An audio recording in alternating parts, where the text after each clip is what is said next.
Hukum karma sering disalahpahami sebagai sesuatu yang bersifat timbal balik secara langsung.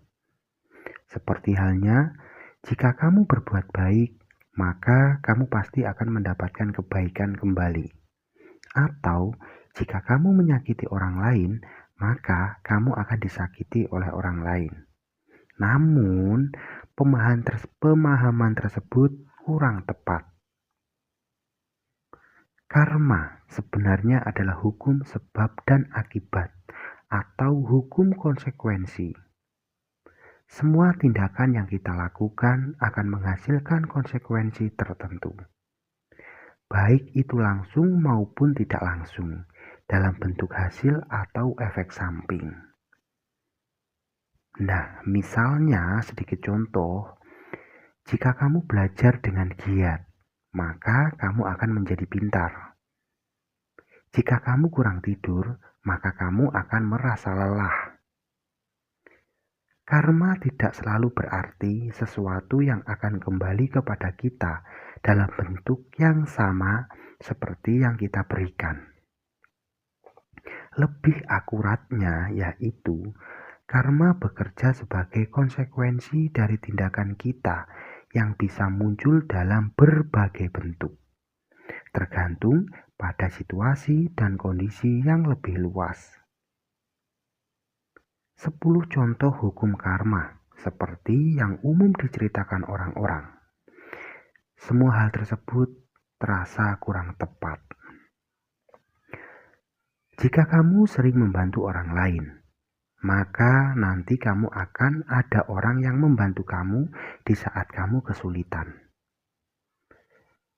Jika kamu mencurangi seseorang, maka nanti akan ada orang yang akan mencurangi kamu. Jika kamu mencintai seseorang dengan tulus, maka kamu pasti akan dicintai dengan balik secara tulus. Jika kamu sering berdonasi, maka kamu nanti akan mendapatkan rezeki yang berlimpah. Jika kamu sering menyakiti hati orang lain, maka nanti kamu akan merasakan sakit hati yang sama. Jika kamu berbuat jahat pada orang tua, maka anak-anak kamu kelak yang akan menyakiti kamu ataupun menjahati kamu. Jika kamu selalu berkata jujur, maka semua orang yang akan selalu berkata jujur kepada kamu. Jika kamu menolong hewan yang terluka, maka nanti suatu saat kamu akan diselamatkan dalam keadaan genting. Jika kamu suka menipu orang, maka suatu hari nanti kamu pasti akan ditipu. Jika kamu sering memfitnah orang lain, maka nanti kamu akan difitnah juga. Penjelasannya, contoh-contoh di atas menunjukkan pemahaman karma yang terlalu sederhana dan mirip dengan konsep balasan langsung. Padahal, karma lebih kompleks dan konsekuensi dari perbuatan tidak selalu kembali dalam bentuk yang sama, yang seperti kita berikan. 10 contoh hukum karma sebagai hukum konsekuensi. Jika kamu makan berlebihan, maka kamu bisa mengalami gangguan kesehatan, seperti obesitas atau diabetes. Jika kamu tidur terlalu malam, maka kamu akan merasa lelah dan sulit berkonsentrasi keesokan harinya. Jika kamu belajar dengan tekun, maka kamu akan memiliki pemahaman yang lebih baik tentang suatu ilmu. Jika kamu sering berbohong, maka orang-orang akan mulai tidak mempercayai kamu, meskipun kamu mengatakan kebenaran. Jika kamu mengkonsumsi alkohol berlebihan, maka kesehatan hati kamu bisa terganggu.